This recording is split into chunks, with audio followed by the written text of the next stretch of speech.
Written by David Procaccino. Narrated by Malcolm Griot. Chapter 1. That song. That weird blonde singing from the transistor of Mallory's brain. He can't get her out of his head. Can't get honey out of his head. Stupid pop tunes. They blow out Mallory's eardrums.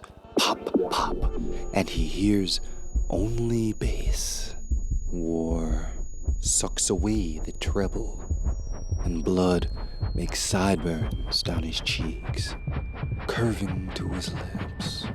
Salty, like the sea. The helicopter's cabin flashes, whirligig sparks, orange and yellow explosions. Operation Arclight? Crazy to think that. No B-52s in Cambodia? Crazy. And yet, something just hit him. A tearing. Not good. This is the moment you're supposed to feel different, right? Everything should pass before your eyes, but Mallory thinks of songs. Damned songs. Always jingling on AM Stereo 99. More music, WIBG, Philadelphia. 8,800 miles away, records are spinning, just like Mallory. Remember the dead air when the overnight DJ had to pee and go smoke dope? The station played battle songs on the 4th of July. A week later, Maria and Honey waved goodbye to him at midnight. Still 90 degrees on the tarmac. Strange that both of them were there. Vietnam had come for its dues, remember? Mine eyes have seen the glory. And falling through, he sees the jungle canopy, the Huey's belly ripped away. He's got the whole world in his hands. He's got the whole wide world in his hands. He's got Scotty's leg, part of it in his hands, or maybe a piece of loin or chuck. The co-pilot's dead, and George is grabbing the cyclic. But when is recess? And when's the rain going to stop? The rotor bisects the cockpit, and 1,000th of a second later, George. Now this is the way to fly. Top down, like the tropical turquoise 64.5 Mustang, sailing down Barker's Mill Road in Glenwith, Pennsylvania. Hey, Dad, look at my somersaults, look! Ruthie, she was always so happy. Not always. Not when Mallory was leaving. Never again. This is his final departure. Now it's just him and the trees. How can their leaves be so green? Shouldn't they call it Agent Green? Army stupidity. Spray the trees to expose NVA, but the leaves aren't disappearing. They're so bright that he can drink them and live forever. No one can kill Mallory. Red and green, midnight mass, 1940-something, mother and son alone in the pew. So nervous he could wet his pants. She brought him downstairs after communion to spare him another humiliation. Hadn't they had enough already? She looked old, even then, her face already caving. Don't worry, Jimmy, I didn't forget. The shotgun's right there, right under the tree. A 12 gauge for a boy. She knew where he was headed. Mallory wants Ruthie to do another somersault. It's all so green. And then, that sinking feeling comes up his throat. Soon, he'll be part of the jungle. The trees, all his life. He's been searching for trees such as these. First layer, second layer, boughs ramming the leftovers of the cabin. In his own private forest, along with glass and bone for Christmas ornaments. But who needs a garden when you can have a tree in your own skull? Everything spins like a waning world. And then, the Huey can't somersault anymore. Mallory rests upside down. His left arm stings, but thank God he writes thank you notes with his right. He wipes his eyes and sees, because they still work, that it's just a mild burn. The arm's still there. Good, because he throws with his left, always ambivalent. And what good's a father who can't play baseball if Maria gives him a son? Mallory's legs, those oaks that got him into Penn when Sister Michael Frederick nearly flunked him in physics because his father dumped her in 1935 when she still dreamed of men. His legs are still there. He can move them. And he doesn't see any bone. At least not his own. He still has his gun, the M1911. Another Christmas gift, but from the Frankfurt Arsenal. Everything works, and it's almost like the Huey burst its guts to accommodate sightseeing. How many people visit Cambodia like this? Mallory unbuckles the harness. He flips down, turns himself right side up, and falls to the heaving jungle floor. His arm's fine, but not his flank. His vaporized uniform has burned off the skin beneath, now crusty like an overdone pizza. His crackled dermis doesn't hurt, at least not yet, but it smells. Maybe like ruined leather. Then he smells something else. Jet Propellant 4. It's like the kerosene that kept Mallory and his mother from freezing to death in Laheyton. At least when she could pay the fuel dealer. He loved that sweet odor because it meant comfort. It meant life. But what does it mean now? He runs, then thinks, they're coming. But which they? Mallory spent every summer before the war dipped in Pennsylvania humidity. But those days were a mere preview. Water fills his lungs, and raindrops keep falling on my head. But where's the pitter-patter? Come to think of it, there's no sound at all, and even the bass is gone. He wipes his cheeks and traces the blood to his ears.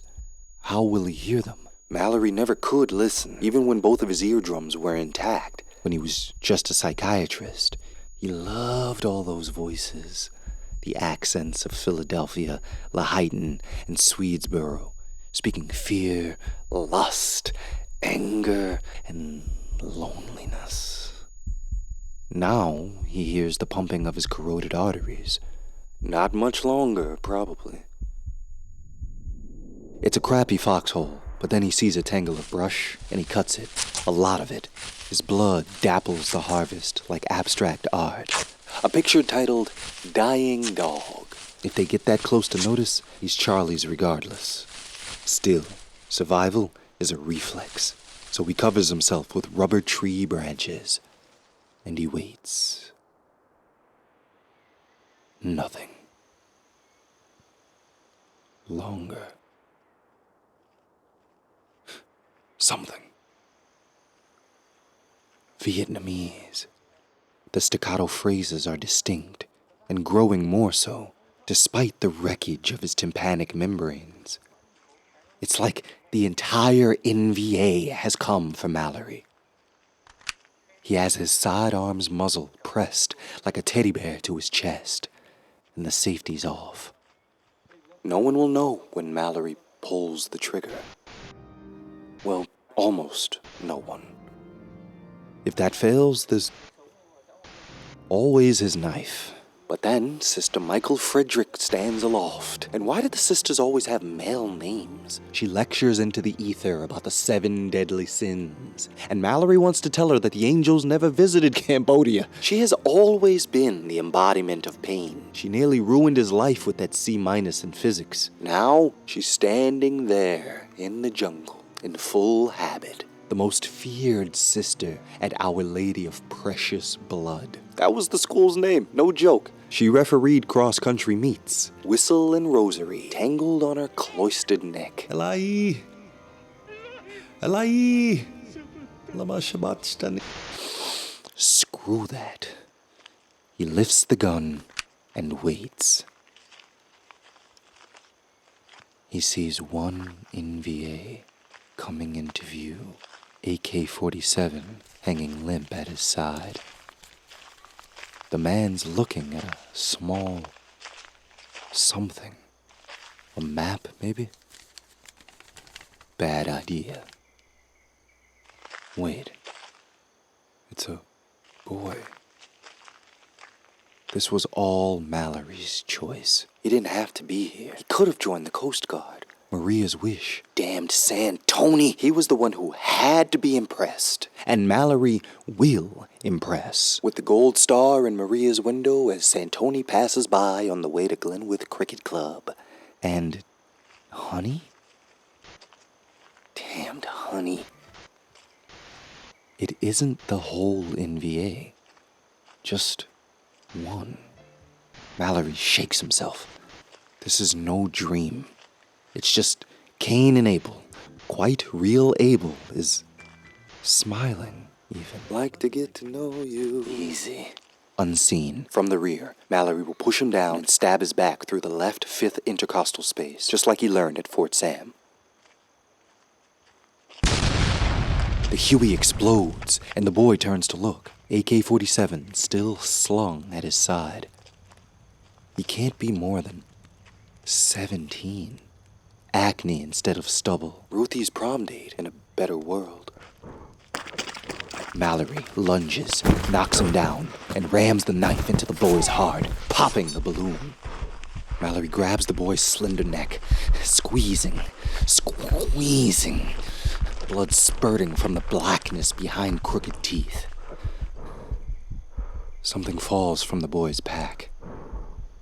When Mallory's done, and it's all over, it's not all over. Because the thing's a photograph. A black and white girl. Mallory picks it up. And she doesn't even look like one of them. She looks like Maria. And then, done with remembering, Mallory sees that he is strangling Maria, and she's suffocating. His trembling hands spring from her neck, and Maria heaves, gasping. This is Mrs. Mallory. Dr. Mallory, actually, if it hadn't been for their daughter, Ruthie. Mallory's not dreaming. In fact, Maria's punching and kicking him, Sicilian blood in her eyes. He can't say anything. The words are gone. Everything hurts. Then, after a pause, she takes her nails and abrades the part of his abdomen where he used to have no skin. She wants him to remember. Then her head slumps back into the pillow. She's crying. After a long time, when he no longer wants to vomit from pain and shame, when he is only numb, he places his hand on her belly, thinking he might feel a kick, but she casts his arm aside and rises. She's already briefed the Santonis about maybe needing the other guest room if the bed proved too tight for her pregnant form. And there she goes. Alone, Mallory wipes the sweat from his face. He walks out the front door and down the lane to the dock. The dinghy is there, and he gets in. Rowing out to the middle of Barnstable Harbor, he takes it all in, from the Sandy Neck Lighthouse to the Pilgrim Monument, the sad glow of another day rising from the east. Mallory knows it's all over, and only the thought of ingratitude to his hosts keeps him from drowning.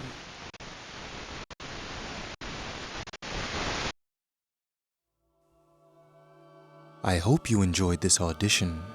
My name is Malcolm Griot.